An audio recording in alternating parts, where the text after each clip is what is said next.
₹4.5 लाख पण आपण 5 पकडू. कसं आहे, समजा तुम्ही उस्मानामध्ये घेतल्या 12,000ला बकरी, तर 2.5 लाखापर्यंत बकरी आणि बोकड बसतो. ₹1 लाख शेड आणि कंपाऊंड आणि ₹1 लाख इतर खर्च, असं 4.5 ते 5 लाखामध्ये हा प्रोजेक्ट बसतो. म्हणजे 5 लाखामध्ये आपलं काय प्रोजेक्ट चालू होतो, 25 बकऱ्या आणि 1 बोकड असा प्रोजेक्ट चालू होतो. बंदिस्त, त्याला चालायला कुठे घेऊन जायचं नाही. तर पहिल्या वर्षी ह्या 5 लाखामध्ये, तर पहिले वर्ष म्हणजे हे झाले 18 महिने.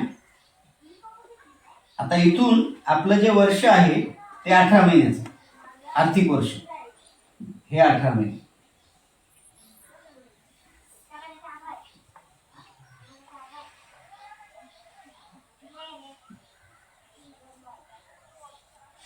म्हणजे 6 दिडे 9 वर्षात काय घडू शकतं तेवढंच बघू, त्याच्या पुढे